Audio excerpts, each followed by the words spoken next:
Listo, estamos conectados. Ya Estamos. estamos al aire. Perfecto. Hola, buenas tardes a todos y todas las personas presentes en este, creo que ya el 11º conversatorio que organizamos entre el Círculo de Periodistas Deportivos de Chile y la Universidad Finisterre.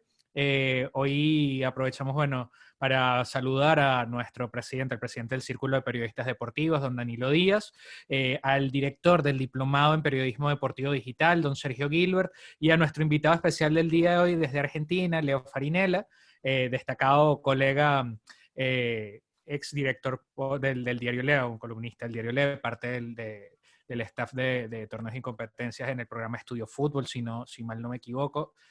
Posiblemente pocas personas sepan más del mundo River que él.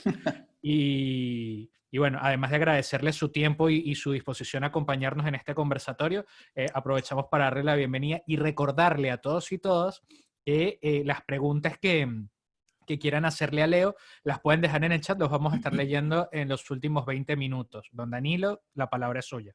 Bueno, lo primero agradecer a Leo por haber aceptado nuestra invitación para conversar con todos los colegas chilenos. Hay algunos hinchas también, pero en general el grueso somos colegas y, y también porque esto nos sirve para el diplomado que va a partir en septiembre.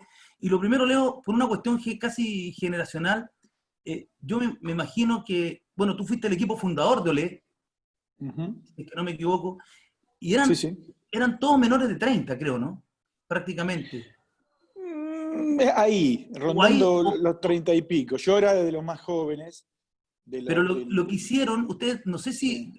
iban dimensionando lo que fueron haciendo, que de pronto se transformaron en el Diario Deportivo de Argentina, en una referencia, Y fue y una gran aventura. Mira, si hubieras...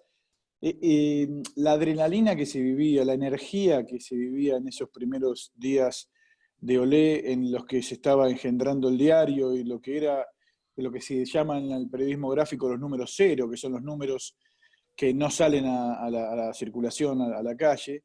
Era una energía, una vitalidad, una redacción, sí, muy joven, con muchos chicos, con muchas ganas, con esos bríos que da la juventud, esa energía positiva, esas ganas de comerse la cancha que se notaba. Mirá. Yo tuve la suerte de participar de eso. A mí me eligieron, yo trabajaba en otro medio, trabajaba en el diario La Prensa, y me eligieron para formar parte del proyecto de Olé. Yo ingresé en el grupo Clarín, que es el propietario de Olé, en febrero del 96, y en marzo empezamos con los números cero. La realidad es que éramos un grupo que se fue sumando gente, y yo era el más joven de los jefes, digamos, y tenía 27 años, 26, 27 años ya, casi. Y bueno, había gente de 33, 34 años, ahí. Pero bueno, la realidad que era gente joven y que muchos de los editores de los equipos de trabajo eran jóvenes de la misma edad que nuestra y que tenían la oportunidad de editar que no habían tenido en otros lugares donde habían trabajado probablemente. Entonces, claro, se dio como toda una savia nueva, ¿no? Y unas ganas de decir las cosas que nadie decía, que el periodismo estaba lleno de clichés o de formas que Olé en algún punto empujó, ¿no? Fue corriendo con su, con su libertad para expresarse, con su pureza, eh, con su osadía también, con su valentía para meterse donde otros no querían meterse, con su energía, premiando a los mejores y castigando a los peores, cosa que no se solía hacer. Eso generó algún tipo de ruido, los jugadores que eran elegidos como el peor del partido, no les gustaba mucho eso. Se trataba de hacerlo realismo y con humor, o sea, que no solamente hubiera un premio, que hubiera análisis completo del partido. En general el periodismo tendía a hablar de las cosas lindas y no de las cosas feas, que también hay. Y bueno, nosotros mezclamos un poco de todo y también fuimos aprendiendo en el camino. Y le hablamos con un lenguaje coloquial, cosa que no era muy común en el periodismo. Y entonces, bueno, se fue ganando un espacio propio, que también es cierto que había que tenerlo, porque en la Argentina, en la prensa gráfica argentina, los suplementos de deporte de los diarios de información general eran realmente muy fuertes y muy, con mucha historia. Estaba Clarín, que tenía un suplemento enorme, La Nación, Diario Popular, Crónica, que competía fuertemente en el ascenso y en fútbol de primera división. Cada uno con el segmento de público al que apuntaba, pero todos muy bien hechos y muy fuertes. Leo, bueno, para mí es también un placer conversar contigo y tener la posibilidad de compartir tu experiencia. Nosotros los periodistas chilenos, yo creo que la mayoría de los que tenemos más de 40 y tantos, siempre vimos a Olé con un poquito de envidia y como veíamos desde también acá el gráfico como con un poquito de envidia. Eh, Claro, uno se da cuenta de que esos grandes medios de comunicación escritos pueden darse en un mercado como el argentino, donde existen dos cosas que son súper importantes. Una, que existe digamos, eh, los protagonistas y el espectáculo como para nutrirse de él. Y otra cosa que es muy importante, que existe gente que va a leer este Claro, tipo de cosas, el que mercado. el mercado, digamos, justamente que va a comprar y a consumir eso. Y cosas que aparentemente en Chile nunca se dieron, nunca se han dado, porque somos un mercado mucho más chico y tenemos grandes diferencias. Pero justamente de eso te quería preguntarle.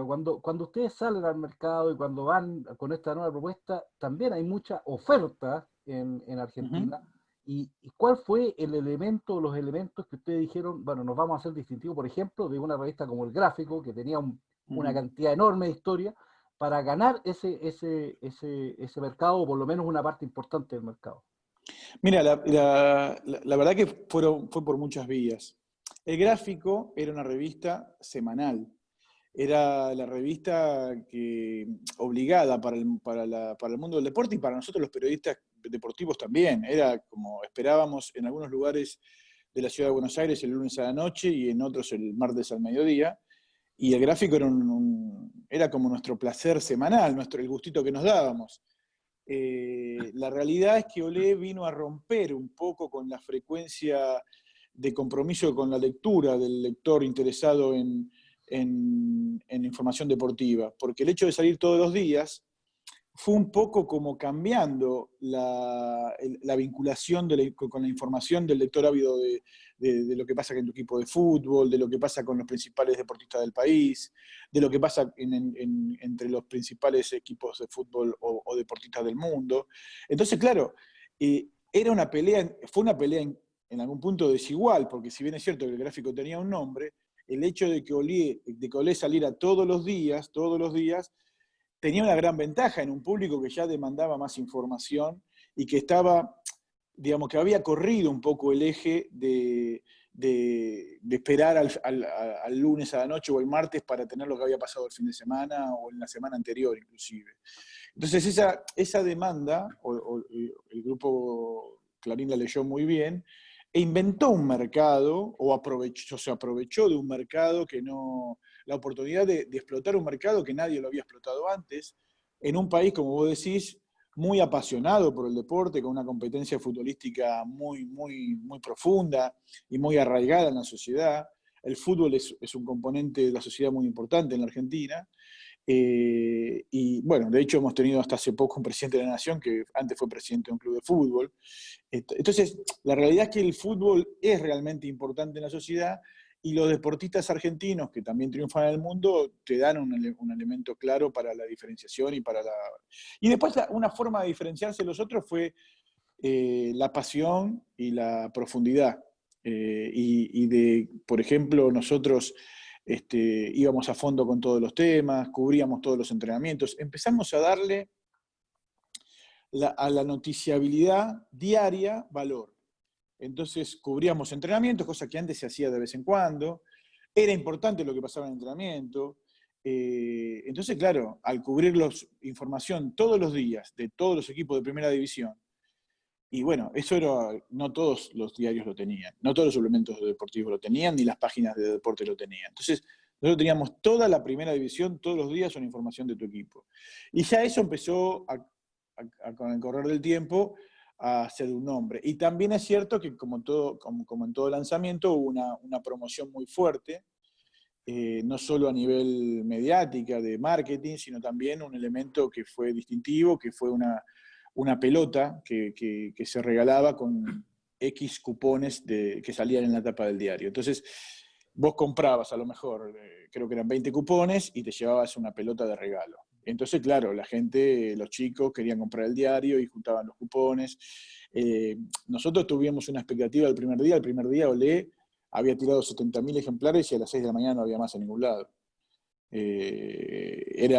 Nos quedamos cortos y la previsión inicial fue de 50.000 pelotas, que parecía en principio una inversión enorme y estratosférica, y tuvimos que buscar 50.000 más. Y no se hacían acá a la vuelta, entonces hubo un periodo, fue una explosión. El comienzo fue, como todo comienzo, volcánico y con cosas para ajustar. Pero fuimos dándole vida a un diario que se ganó un espacio y que estará para quienes estuvimos en sus comienzos o lo transitamos en nuestros corazones. Leo, Olé no solamente era el diario, sino que ustedes tomaron una tradición que la tenía el gráfico, pero que también venía de las revistas europeas. Y ustedes comenzaron con las ediciones especiales, la guía de Olé. Sí. Y ustedes creo que también se daban casi un lujo asiático con una revista que salía los sábados, Mística. Mística, la revista Mística. Yo debo tener unos 40 ejemplares de Mística, que era una revista de una calidad extraordinaria. De lujo. Pero sí. Con la diferencia, con el gráfico, que ellos entendían en Mística que había que diferenciarse del gráfico y que había que diferenciarse de Olé. Sí, claro, Mística, como todas las revistas tienen, salvo en ese momento el gráfico, las revistas en general necesitan otros tiempos de cierre. Entonces no pueden correr con la última noticia. Entonces la revista, y más si es la revista de un diario, no va con la noticiabilidad, sino va a buscar historias propias o investigaciones propias o temas más profundos. Y también busca en la calidad de sus plumas alguna diferenciación. Mística fue una revista de lujo y que no recuerdo nadie que recuerde a Mística y que no sea de un modo elogioso. Siempre están elogiando a lo que fue una revista que prestigiaba a Olé, y que se hizo con mucho talento, con mucho amor y con mucho talento. Un lindo recuerdo Mística nos dejó. Leo, hay una cosa que uno siempre le dice a los estudiantes de periodismo, y cuando uno fue estudiante también le decían, y no lo entendía mucho, pero con Olé uno lo entendió harto, que era la importancia de los títulos. Es decir, sí. qué es lo que generalmente, o no generalmente, es lo que te lleva a entrar a una noticia. Y ese es un aspecto muy relevante de cómo Olé ha estado, se ha construido su historia.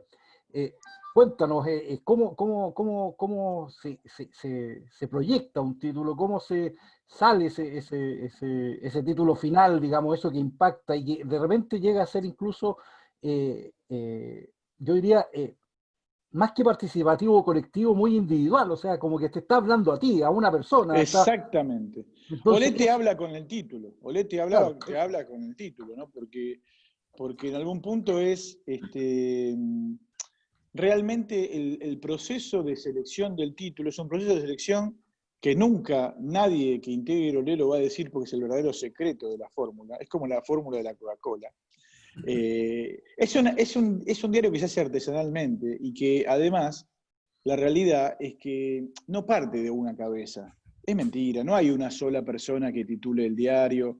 El título de Olé, el título de la tapa de Olé, que es el más importante de todos los días, no es patrimonio de una persona, ni fue patrimonio mío durante todo el tiempo que fui director. De ninguna manera.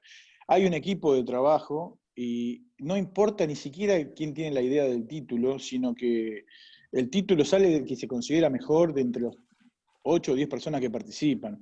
Y no hay una cuestión de jerarquías ni nada, porque hay mucha gente, además, muchísima gente, que no es justamente la más encumbrada en la organización, pero que titula muy bien. Y Olé fue haciendo una cosa fantástica, que lo hemos comprobado con los años, que las personas que se fueron sumando al diario ya habían sido educadas como lectores del diario y tenían un sentido de pertenencia y una frescura para la titulación que muchos de nosotros ya veteranos íbamos perdiendo. Entonces, claro, esa renovación que se produce, que se producía naturalmente, era con hijos de Olé que habían mamado la cultura del diario y que venían con sus sabias nuevas a aportar la frescura que nosotros probablemente teníamos, porque es también un desafío un diario coloquial. Porque un diario coloquial habla como habla la gente. Ahora la gente, hay gente de 20 años, de 30 años, de 40 años, de 50 años, y el mercado de la pasión del fútbol no es un mercado que pueda definirse por un sector etario, aunque sí claramente Olé tiene que tener siempre un vínculo con la juventud, que es donde las pasiones afloran más. Ahora, la realidad es que el título y la forma de buscar el proceso creativo, muchas veces hasta te encontrarías con alguna sorpresa, porque a veces es sorpresivo, surge la improvisación del momento de que uno dice una cosa, otro dice otra, y la vas buscando, o le sale a uno. La verdad que termina siendo muy, muy lindo el proceso, y para el cual también, para que la tapa tenga impacto, la portada del diario tenga impacto, es muy importante el trabajo del diseñador y del fotógrafo. O sea, el fotógrafo, el diseñador y el periodista, digamos, en conjunto, terminan dándole vida a una idea que se quiere expresar, en la que queda el título, pero explotado por el juego de diseño, ¿no? Leo, ustedes en Olé creo que se adelantaron en cierta medida al lenguaje que hoy día se ocupa en los sitios web. Ustedes fueron de párrafos muy cortos, Sí. los textos no eran textos largos, eran, como decimos en Chile, 2 cucharadas y a la papa. Bueno, vos sabés que eso fue un problema cultural que tuvimos con los periodistas que hacían el diario, porque el diseño original de Olé era con textos aún más cortos. Y en la deformación que día a día se produce un diario que no respeta ninguna métrica, porque Olé lo que era, y mucha gente se confundía, parecía una revista todos los días, porque el diseño de las páginas no era todo igual como ven los diarios tradicionales. Todas las páginas tenían cosas distintivas.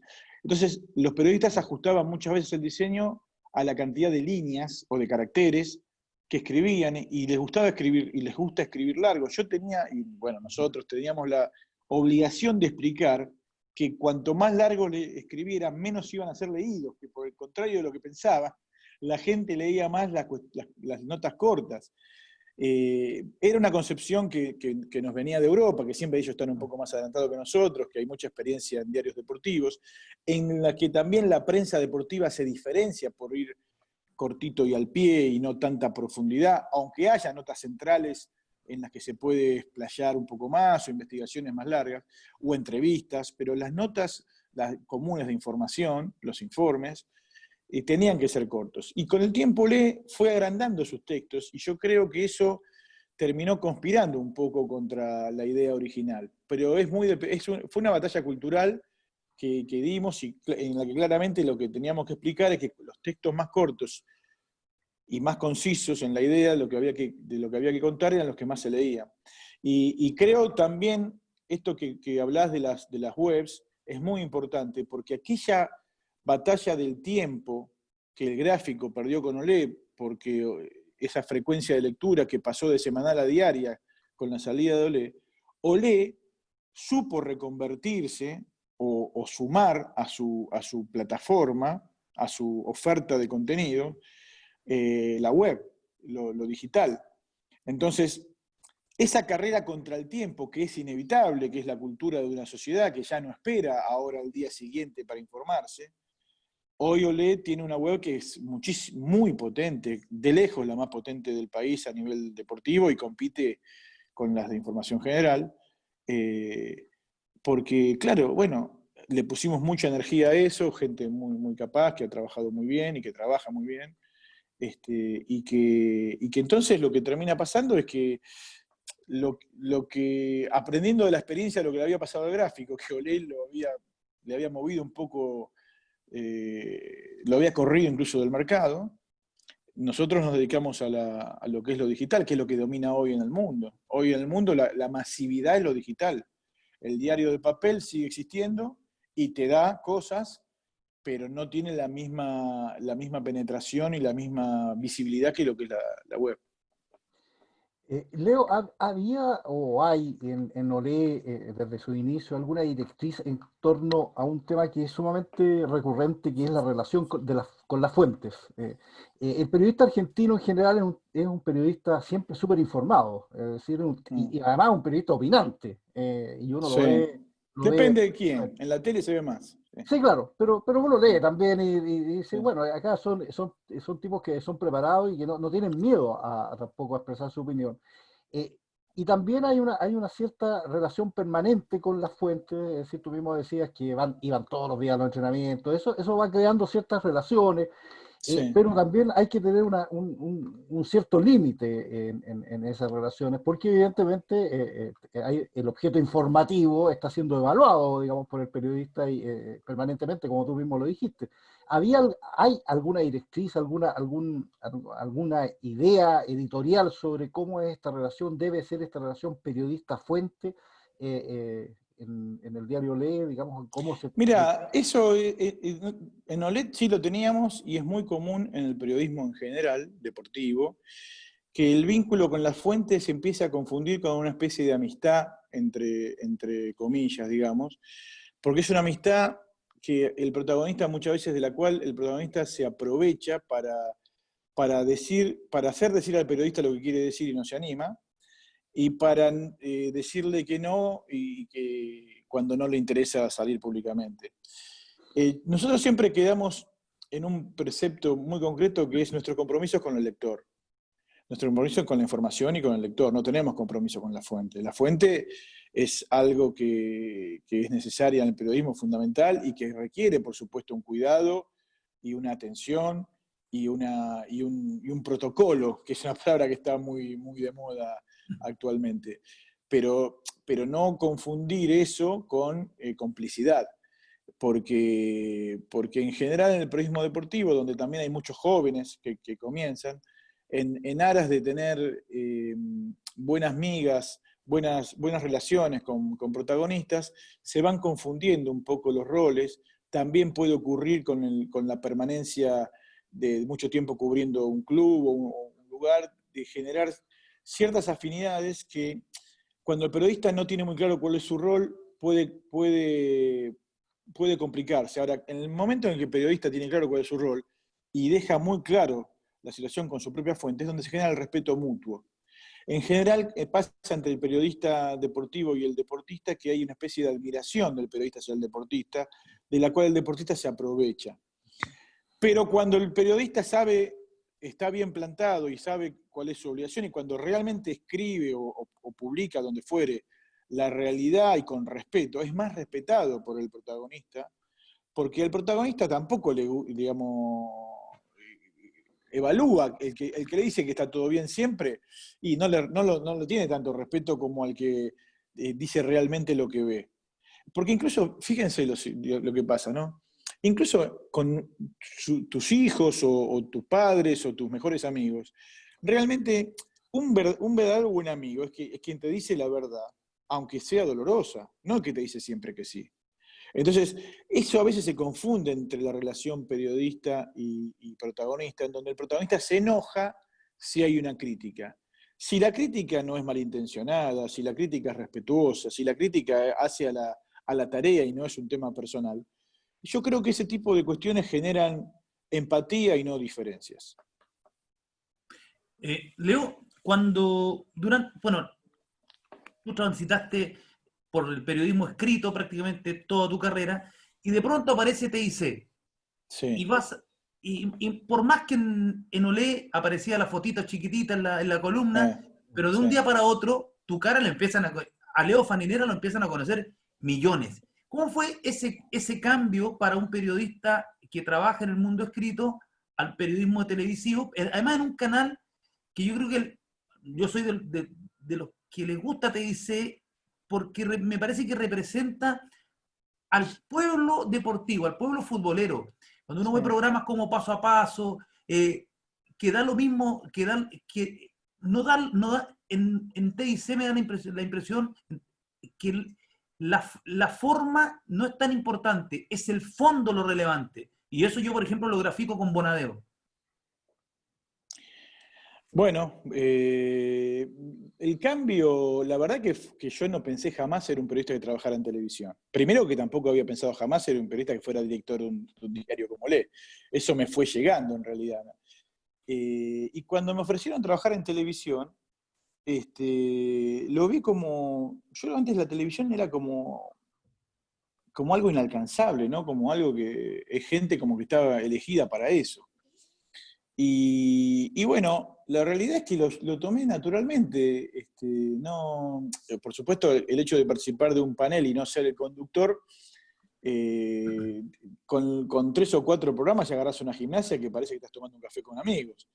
Y así, realmente así lo viví, y tampoco me pasó, primero porque tampoco es que yo sea una persona, un periodista muy famoso ni nada por el estilo, tampoco me pasó de eso de marearme por la notoriedad o de considerarme más importante. No me pasó en absoluto eso, primero porque ya era grande cuando trabajé en televisión, segundo porque ya te digo, tampoco me considero un periodista muy, muy famoso. Y tercero, que eso me parece que es inherente a la profesión. Cuando uno trabaja en la televisión, claramente tiene más repercusión y notoriedad, porque es más visto, porque es un medio que amplifica mucho más.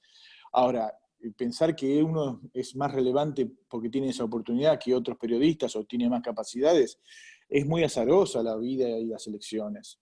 La vida y las elecciones de quienes deciden quienes están en esos lugares son finitas, y uno, me parece que si se confunde comete un error. Yo soy muy agradecido de las oportunidades que he tenido, estoy realmente muy orgulloso de la carrera que he hecho, pero estoy seguro que hay gente mucho más capacitada que yo para los dos lugares que he ocupado, tanto la dirección de Olé durante tanto tiempo, como ser panelista o co-conductor, o como se lo quiera llamar en Teis Sport.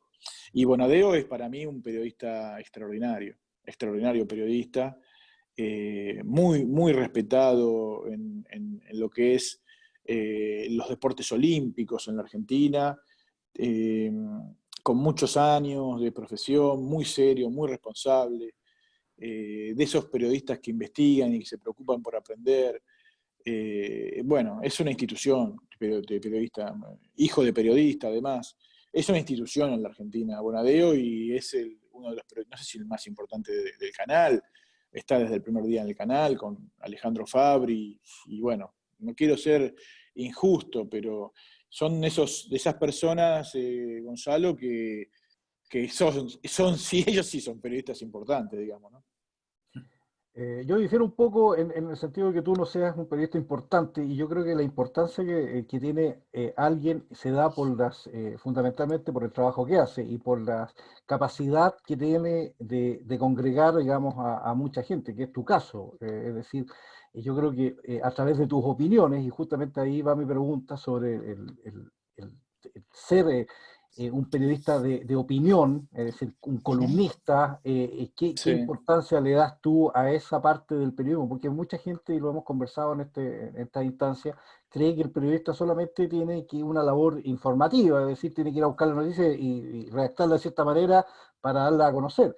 Pero la opinión es algo, es un género periodístico y además es muy importante, y tú te has desarrollado y te has destacado en eso. Entonces quisiera preguntarte un poco sobre ese punto, el periodismo de opinión, cuál es tu visión de la importancia que tiene y cómo te sientes tú digamos, en ese espacio que has ocupado. Es todo, mira, para mí es todo un proceso. Porque claramente, sí, claramente la primera etapa del periodista es informativa, pero incluso en la información hay un destello de opinión, de mirada, de dónde pones la lupa. En toda información que un periodista publica, hay opinión, aunque no sea una opinión que esté encuadrada como tal gráficamente en un diario. Pero, digamos, cuando hay una entrevista a un protagonista y hay 10 preguntas y elegimos un título, estamos opinando sobre cuál es lo más importante de una entrevista. Lo mismo en una conferencia de prensa, o lo mismo durante un partido de fútbol. cuando decimos que tal jugada fue más importante que la otra. Siempre hay un poco de opinión cuando contamos un suceso que ocurre. Y después también pasa, hoy hay un exceso, yo creo que a veces hay un exceso de opinión, es una opinión permanente lo que es la televisión sobre todo, y muy fácil y muy rápida, pero cuando uno opina con prudencia y con conocimiento, cuando uno trata de profundizar en el análisis, a mí me da la impresión de que puede otorgar una mirada que haga pensar a la gente, que haga pensar, bueno, mira lo que dice este tipo, puede tener cierta razón o no, que te invite a reflexionar, eso está buenísimo. Y después están los modos, hay algunos que tenemos algún modo un poco más enérgico o más determinante, otros que son en su alocución un poco más prudentes. Cada uno tiene su estilo, sus formas, que va puliendo, que va encontrando. También la tele es un poco cruel y salvaje en este momento, te pide, te exige permanentemente que tengas un ritmo alto, digamos, que el espacio de reflexión es un espacio que a lo mejor en televisión hoy, bueno, te duerme, digamos, no hagas que baje el ritmo, mantenerlo arriba, con opiniones fuertes. Y bueno, algunos, y también pasa lo mismo en redes. Hoy en día, yo no tengo redes, porque tengo Twitter, pero no lo uso, porque me sentía agraviado de hace muchos años, y la verdad, pero también entiendo que al no participar de ese mundo, doy ventaja como periodista. Hay muchos periodistas que tienen posibilidades laborales bueno, y de exposición, por el hecho de participar activamente en las redes, y tienen negocios con empresas, y tienen posibilidades de hacer presentaciones, y eso es finalmente lo que hace a una carrera profesional también, tener más posibilidades de trabajo, y bueno, pero es como en algún punto me resisto a participar de un mundo en el que a veces me siento agraviado, y del que participar me parece que es como una especie de complicidad en la que, como decimos en Argentina, tirar tiros está bien. Es como que si sos moderado, bueno, no. Los grises no. Tiene que ser blanco o negro, los grises no. Y a veces los grises sí. A veces los grises sí. Qué sé yo, es una mirada mía. Creo que hoy en día también la información, la opinión es lo que se consume, y es un diferencial de cada medio y de cada periodista, porque al estar esta información todo el tiempo en las webs, en los canales de televisión de noticias, que hay un montón, o deportivos, que hay un montón, si solamente van con la información, los medios no tienen con qué diferenciarse. Entonces cada medio apuesta a su periodista, en el que cree, en el que tiene legitimidad para opinar sobre un tema, para dar un diferencial y para ser especial por eso, en tal caso. Yo creo que ya podemos empezar en la parte de las preguntas de la gente. Leo, te pregunta Patricio Abarca, a quien además aprovechamos para saludar. Yendo el año 96, cuando partes en Olé, ¿fuiste de los que se sorprendieron con la aparición de Marcelo Salas en River? En ese momento, Sí. él era una apuesta. Sí, bueno, yo me acuerdo que nosotros nos quedamos hasta muy tarde un día cuando se cerró la negociación, porque Salas en un momento iba a jugar en Boca. Estaba muy avanzada la negociación con Boca y termina pasando a River. O sea que imagínense lo que era esa. Y la verdad que no era como ahora tampoco, que se ve todo. El fútbol se ve prácticamente todo. Si buceás un poquito ves. Antes no era tan así. Entonces, claro, las primeras apariciones de Salas en River deslumbraron. Yo tengo que reconocer que he visto muchos delanteros en River, pero Salas está entre los mejores. El Salas previo al Mundial 98, que se preparó especialmente para ese Mundial, para el Mundial de Francia, era un jugador imparable en el fútbol argentino, imparable. A su habitual habilidad dentro del área, esa sabiduría para tomarse un segundo más para definir, esa precisión quirúrgica en la definición, y su calidad con la zurda y con su enganche y con su manera particular de definir, le agregó una potencia que podía hacer carreras de 30 metros y sacarse de encima a los defensores. Realmente fue un nivel altísimo el que mostró Salas en River, altísimo. Otra pregunta, Roberto Vallejo, a quien también aprovechamos para saludar. Pregunta, ¿la aparición de Olé fue por coincidencia o por visión comercial del momento? Además coloca la que le da el golpe de gracia a la baja que se observaba ya en la revista El Gráfico. No, yo creo que no se observaba una baja en la revista El Gráfico. Creo que la revista El Gráfico le apareció un competidor que cambió la frecuencia de vínculo con la lectura del apasionado por el fútbol y por los deportes, y que no, pensando, hay muchas teorías al respecto. La verdad que El Gráfico era muy pesado, entonces también puede haber pasado cierta subestimación del adversario, ¿no? Aparece Olé, y bueno, que al Gráfico no lo va a tocar, el Gráfico es intocable. Y no es que Olé fuera, digamos, que lo que pasó fue que lo que Olé encontró era un mercado que estaba ávido de leer más cosas y más seguido de deportes, y que entonces eso fue perjudicando al Gráfico. No fue la aparición de Olé, sino fue en realidad que Olé pudo explotar mejor el mercado. Pero fíjense que también pasó, por ejemplo, con un programa de televisión emblemático, como fue Fútbol de Primera en la Argentina. En la Argentina, todos los domingos a las 22, se daba un programa de televisión, Fútbol de Primera, conducido por Enrique Macaya Márquez, que era un programa de culto entre los amantes del fútbol.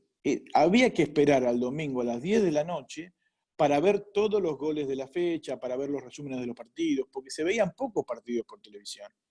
Y hoy que se ve todo, programas de ese estilo, hay que buscarle otra vuelta, porque si no ya no tienen, ya se vio todo antes. Entonces todo eso forma parte justamente de la evolución de la prensa deportiva. Mira, Alfredo Coronista te pregunta, ¿cómo ves el futuro de los impresos de los medios impresos en Sudamérica? Y bueno, difícil, lo veo difícil porque la prensa gráfica sigue siendo referencial, sigue estando en las mesas de las decisiones, pero también es cierto que la mayoría de los lectores hoy se trasladó al mundo digital, y el gran desafío de las empresas periodísticas es cómo hacer rentables al mundo digital. Y claramente los medios tienen que redimensionarse, los medios chicos van a tener más posibilidades que los medios grandes, porque los medios grandes claramente van a sufrir la pérdida de la masa de la circulación, de la venta de diarios y de la publicidad, que son los dos grandes pilares de los diarios, ¿no? Los ingresos son por circulación y por publicidad. Al verse disminuidos esos ingresos y tener grandes estructuras, van a tener que ser más livianos. Entonces los diarios chicos están más que nunca fueron a lo mejor tan exitosos a nivel circulación o publicidad, están mejor preparados para el mundo no que viene, sino que ya está. Y bueno, claramente hoy nacen estructuras digitales que son mucho más dinámicas, con menos gente, más livianas, que hacen que sea más rentables los productos. Mira, Cristian Arce, en continuación con esto que acabas de plantear, Cristian Arce te pregunta, Leo, ¿cómo ve el fenómeno de Infobae en Internet? O sea, Impresionante. Infobae o cualquier medio digital, pero Y digo bueno, Infobae porque le digo bien. los nativos digitales tienen esa ventaja de que la cultura de trabajo está claramente, es una nueva cultura de trabajo que es distinta a los medios tradicionales, incluso en las jornadas laborales, en el modo de encarar la noticia, en las búsquedas. Al periodista tradicional le cuesta entender que hoy a lo mejor la búsqueda del clic es más relevante que la pureza en el estilo de la información. Y a lo mejor le cuesta entender que tiene que sacar la información rápido y después, en tal caso, profundizar, porque si no te perdés la primera. Entonces, en el acabado de su artículo, para hacerlo bien, se toma un tiempo que hace que pierda con la competencia. Hoy hay que llegar primero y pegar de vuelta y pegar de vuelta, y puedes hacer 10 temas. Habla el presidente de la Nación y puedes hacer 10 títulos con eso, no hace falta que sea una sola nota. Y entonces, bueno, todo es un cambio cultural que los nativos digitales lo resuelven fácilmente y a los otros les lleva más tiempo. Mira, Matías Lorca te pregunta, ¿qué no observas en los periodistas jóvenes de hoy que tenían los de antaño y que tienen los nuevos periodistas deportivos que no tenían los de antes? Mira, eso es muy difícil, porque yo creo que hay particularidades. Nosotros, en general, los periodistas que nos venimos viejos, nos quejamos de que los jóvenes vienen con muchos vicios, con defectos, o que no escriben bien, o que no saben de la historia. Y los jóvenes dirán, estos viejos no se adaptan a los nuevos tiempos, no saben que ahora es todo más rápido, que no importa tanto cómo escribo, sino lo que digo. Yo creo que es como todo, ¿no? Nosotros, en la educación argentina, que es de lo que más conozco, porque de Chile tanto no puedo hablar, ha sufrido una merma. Daría la impresión de que con los años están menos preparados los chicos. Y también es cierto que tal vez nosotros cumplimos años y recibimos a los chicos con una brecha generacional más grande y tenemos menos paciencia, y explicarles lo que ya explicamos 10 veces tal vez nos resulta un poco más aburrido. Yo creo que también en todos los años aparecen chicos, como el fútbol. ¿Quién iba a pensar después de un Maradona que podía jugar un Messi? Y bueno, apareció un Messi. Y a lo mejor un día aparece otro, bueno, no sé cómo será en Chile, Zamorano, Salas, no sé ¿quién es ahora la figura de Chile? Alexis Sánchez, Vidal, Arturo Vidal, Alexis Sánchez, no sé cuál será el próximo, porque ya estos están en retirada, tiene que venir uno nuevo. Bueno, alguno va a aparecer, siempre hay jóvenes. Lo que sí ha pasado en el periodismo deportivo argentino, que durante la década del 90 y los 2000 fue un boom. La cantidad de chicos que estudiaron periodismo deportivo fue impresionante, y darle respuesta a toda esa demanda laboral, a esa oferta laboral, es muy, muy difícil, ¿no? Mira, Fernando Urrutia te pregunta, ¿cómo escogían los premios en OLED? Perdón, por ejemplo, los premios Maradona, Chenemigo, Gandhi y Y otros. bueno, el periodista que cubría el partido elegía quién era el mejor, quién era el peor, cuál era la patada que era más significativa, que hablar del premio Terminator. El Gandhi era el gesto más altruista de Fair Play. Y bueno, elegía el periodista que cubría el partido con el editor del partido. Era totalmente... durante una época hicimos estadística de eso, y sabíamos quién es el jugador que más veces había sido el mejor por el partido, quién había sido el peor, pero bueno, después eso dejamos de hacerlo. Pero estaba bueno, para mí estaba bueno. Yo era un defensor de esas estadísticas. Porque eran estadísticas propias, originales. O sea, ¿cuántos? Y a veces, por ejemplo, Maradona estaba enojado con nosotros. Me acuerdo que una vez dijo Maradona, cuando estaba en Boca, no me acuerdo que se publicó en el diario, y dijo, les voy a mandar a la 12 a quemar Olé. La 12 es la brava de Boca. Y dice, le voy a mandar a la 12 a quemar Olé. Y nosotros teníamos todos los partidos, la figura del partido era el premio Maradona. O sea, le otorgábamos a Maradona el valor del mejor jugador siempre. Y bueno, estaba enojado con nosotros. De hecho, yo pensé en una época, propuse en el diario, cambiar el premio Maradona por premio Messi. Pero bueno, los conservadores no me dejaron avanzar sobre eso. Para los que piensan que yo tomo todas las decisiones. Yo hubiera cambiado. Mira, está interesante. Cristiano Olivares te pregunta desde Concepción. ¿Es bueno o malo reconocer ser hincha de un equipo en particular y a la vez trabajar directamente en esa fuente? Mira, yo no tengo una respuesta definitiva al respecto. Yo simplemente quiero dar mis motivos. Yo creo que uno de los valores principales que tiene un periodista es decir la verdad, es ser creíble.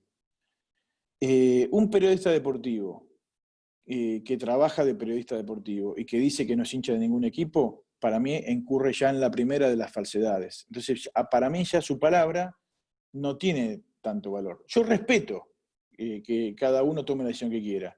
Ahora, yo creo que en la enunciación hay un engaño. Y yo prefiero no engañar. Prefiero ser auténtico y decir de quién soy. Ahora, ¿qué pasa? Sobre todo en la Argentina, que es lo que yo más conozco. Cuando uno dice de qué equipo es, todos los que son de ese equipo, lo que pretenden es que vos defiendas ese equipo. Y todos los que son de la contra inmediatamente te odian porque creen que todo lo que vas a decir sobre su equipo es malo. Entonces, yo aspiro a otro tipo de inteligencia en el que uno puede ser hincha de un equipo y decir que su equipo jugó mal. Y puede decir que el equipo rival jugó bien. Y más allá de los deseos, más allá de lo que uno siente. Porque si no, es como, en algún punto no está ejerciendo bien su labor. Distinta es la columna, una columna en la que uno se identifica y tiene que escribir como hincha de un equipo. Entonces, cuando vos te identificás y escribís una columna como hincha de un equipo, vos estás cumpliendo el rol de un periodista que es hincha de un equipo. Y ahí puede alabar, criticar, ponerse contento. Pero a la hora de hacer del periodismo normal como lo conocemos, no partidario, cada uno, digamos, tiene que tener la potestad de poder elogiar o criticar en función de la libertad justamente que le otorga poder decir, no te estoy mintiendo, te estoy diciendo que cuadro soy. Supuestamente es el secreto más preciado que tiene un periodista deportivo, y yo te lo estoy diciendo. Y vos, en lugar de aceptarme con la integridad con la que estoy hablando, me criticás. Entonces esto te lleva a pensar, ¿realmente la gente quiere que se le diga la verdad o quiere que lo engañen? Es interesante. Es Muy interesante. interesante. Aquí te pregunta Cristian, Leo, no sé si viste el especial de 3 capítulos de fútbol de fútbol de primera en Netflix. ¿Te gustaría Sí. crear contenidos para el streaming?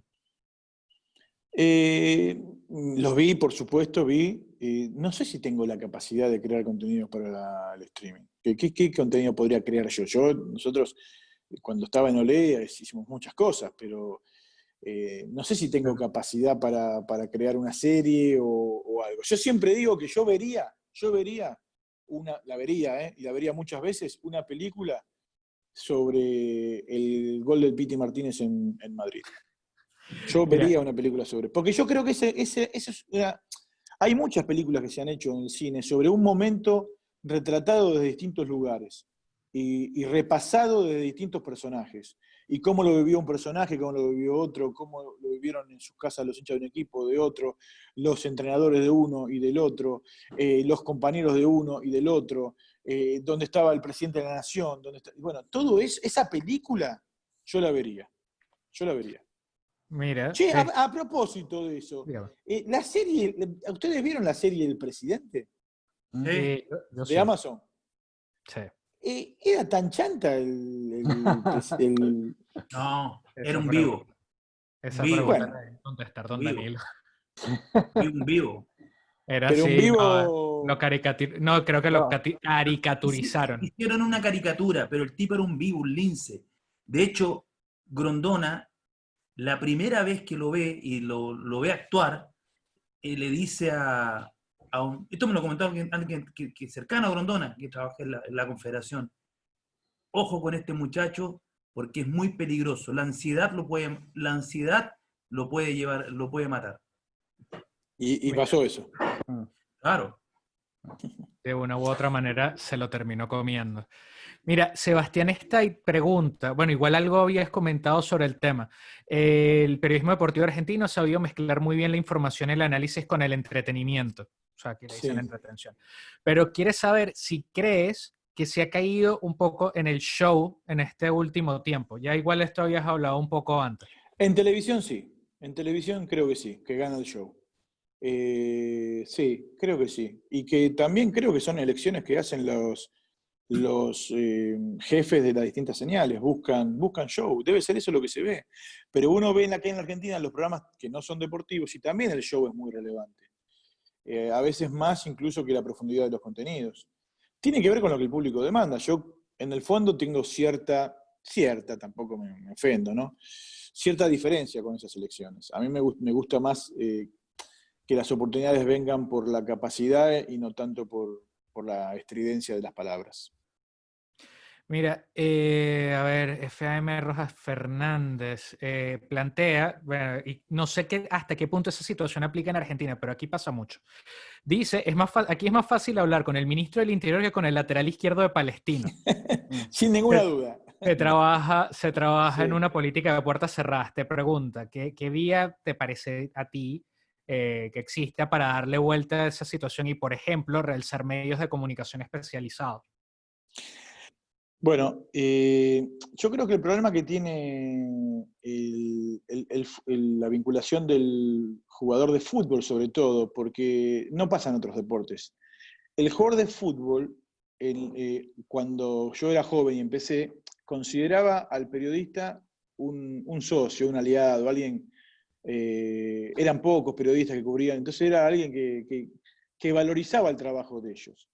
Con la cantidad de periodistas deportivos que hay hoy que cubren, el futbolista lo que se considera hoy es más importante, que no necesita al periodista, y siente un desprecio incluso por el periodista, lo destrata. Muchas veces también probablemente el periodista ha colaborado con su accionar para ser despreciado por el futbolista.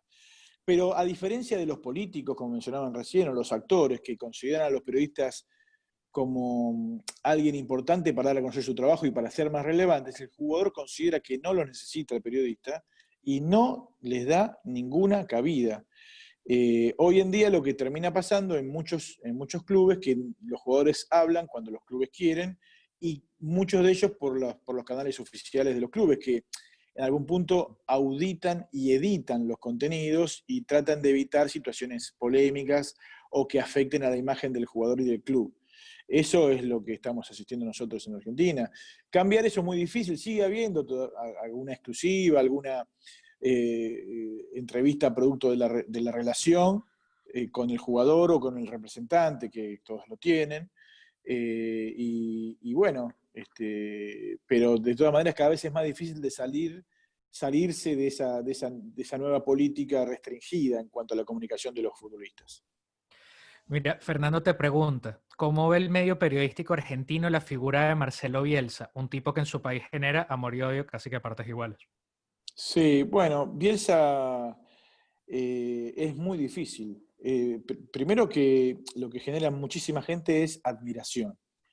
Y otra tanta gente, cierto resentimiento y recelo, en algún punto por el fracaso argentino en el Mundial de De Corea y 2002. Japón, y mucho también, creo yo, porque gran parte del establishment de los entrenadores de fútbol siente cierto, yo esto es muy personal lo que pienso, siente cierto celo de Bielsa, de la repercusión que tiene Bielsa, de la consideración de maestro. Los entrenadores grandes ven a Bielsa como una persona que sin haber jugado al fútbol en forma profesional con éxito, tuvo un método propio y es muy valorado y sienten como menoscabados ellos mismos en sus habilidades por la aparición de un Bielsa que creo yo ha transformado la dirección técnica en muchas partes del mundo. Y además para mí es una persona extraordinaria. Y he tenido la posibilidad de hablar con él una vez personalmente, en el marco de unas charlas que dio cuando todavía no era entrenador de la selección argentina. Nosotros capacitábamos a la redacción con charlas de entrenadores y vino a dar una conferencia y tuve la oportunidad de hablar con él durante el almuerzo. Esto fue debe haber sido en el año 97, 98. Y bueno, fue riquísimo. Nunca más hablé, sí, vi sus conferencias, estuve muchas veces de acuerdo, muchas veces no, pero siempre desde la admiración. Ya una persona inteligente y, por ejemplo, tuve la oportunidad de hablar con otros entrenadores de la selección argentina y de ir al predio de la AFA para entrevistarme, para tener charlas informales. Y cuando uno está esperando que baje el entrenador y habla con los empleados, el nombre de Bielsa es palabra santa, lo quieren todos, todos, es unánime. Todos le reconocen su don de gente, su generosidad, su preocupación, su ayuda, hasta económica, ¿no? La verdad que es una persona maravillosa. Y yo quiero que le vaya bien, sin comulgar absolutamente con sus ideas futbolísticas. Es una persona que admiro y que quiero que le vaya bien, y que creo que es una persona de las que está bueno que les vaya bien, porque es una persona íntegra, que cree, que tiene valores y que cree en sus convicciones. Después vemos si te gusta cómo juega o no sus equipos, que eso es lo que me resulta menos importante. Leo, finalmente, para no abusar de tu tiempo, te quiero hacer... Ya los aburrí. Eso quiere No, decir, eso se dice cuando no, ya aburrió. Cuando ya porque aburrió el tipo, tenemos, dice, siempre no quiero abusar trabajado de con tu una hora. tiempo, no quiero abusar de tu tiempo. Ya está. Eso cuando quiero decir, yo conozco esto, yo conozco un poco de esto. No, Esto cuando ya el tipo aburrió.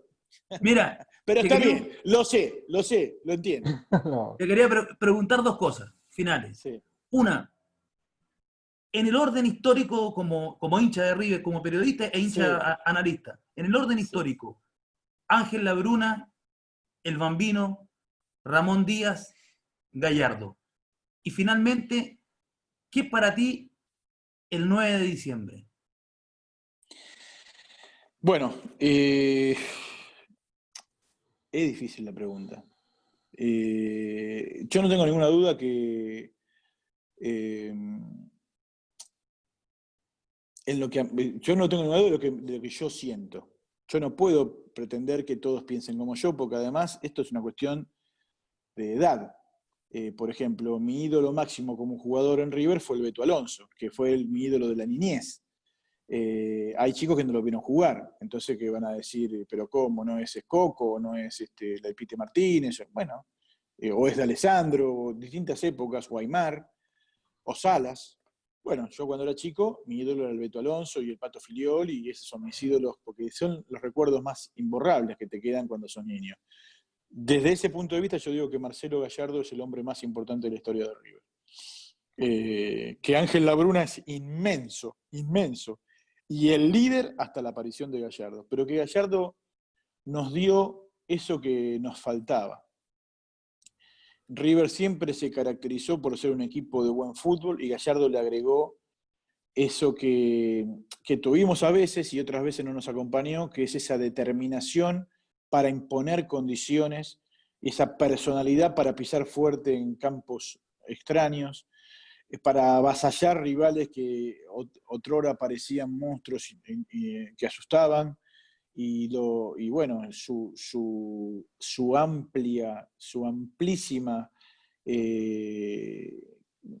cosecha de éxitos y victorias tremendas contra Boca, la victoria del 9 de diciembre, para mí lo ponen en el lugar más alto, sus modos también, el fútbol que profesan sus equipos, lo ponen en el lugar más alto y bueno, pondrían el ranking a el muñeco Gallardo, La Bruna, Ramón, que yo siempre lo defendí porque para mí Ramón es River y sus equipos juegan bien, como le gusta el hincha de River, y el Bambino, que estuvo poco en River, ganó mucho, pero que para mí en la historia, aunque haya sido el único que fue campeón del mundo, está en el cuarto peldaño, que no es poco para lo que es la historia de River. Y hay muchos que dejo afuera, Renato Cesarini, Minela, que no, la verdad que son históricos y que yo Alfredo Di Stéfano, qué sé yo, no tengo tanta, o sea, sé que existieron, el Charro Moreno, pero no tengo tanta amiga de eso. Y respecto al 9 de diciembre, es el día más feliz de mi vida. No hay un día que yo no me acuerde del 9 de diciembre. Y bueno, me cambió la vida, me hizo feliz para siempre. El fútbol es algo para estar bien, para recordar, es una cosa que no me canso de mirar.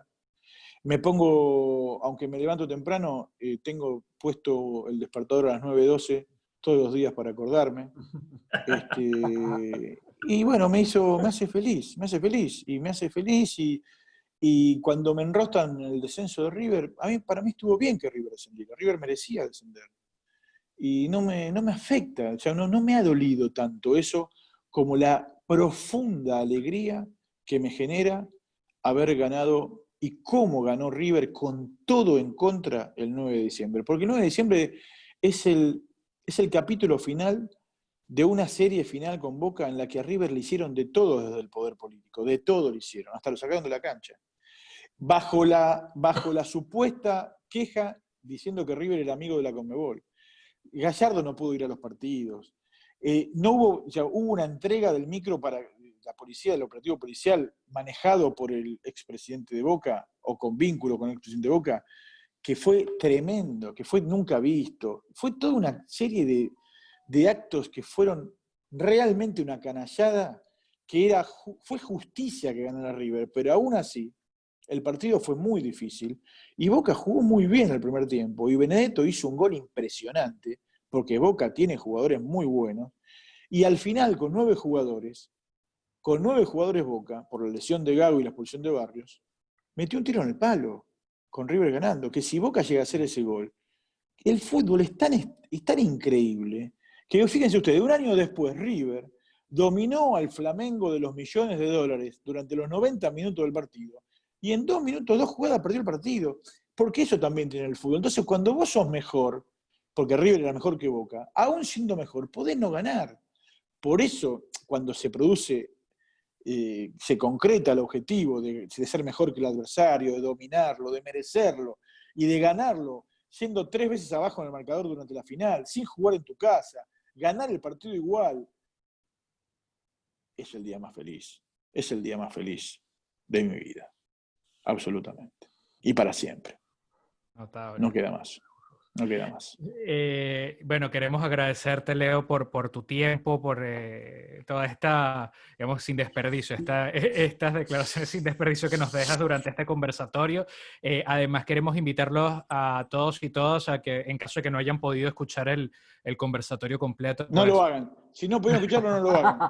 huyan. No, mentira. Va a estar en el canal de YouTube de la Si facultad. no pudieron escucharlo, no se preocupen que no se perdieron nada. Lo vamos a estar compartiendo en nuestras redes sociales. Bueno, queremos agradecerte, Leo, por tu tiempo en nombre del Círculo de Periodistas Deportivos, la Universidad Finisterre. Don Danilo, yo no sé si quiere dejar dicho ya algo más antes de despedirnos y terminar el conversatorio. No, agradecer a Leo y muchas gracias por esta charla. Que Olé siga sacando la guía del fútbol argentino, que es necesaria, Sí, sí, claro que sí. y que fuimos muchos los que festejamos el 9 de diciembre. Ha sido un privilegio para mí formar parte de esta charla. Ha sido también muy amena. Me sentí muy bien tratado. Les agradezco. Y bueno, me alegro mucho de haber compartido este ratito con ustedes. Un abrazo grande a todos. Vale, Gracias, Leo. muchísimas gracias, que estén muy bien. Recuerden, nos pueden ver en redes sociales y la semana que viene nos volvemos a encontrar en otra edición del conversatorio. Chao, chao.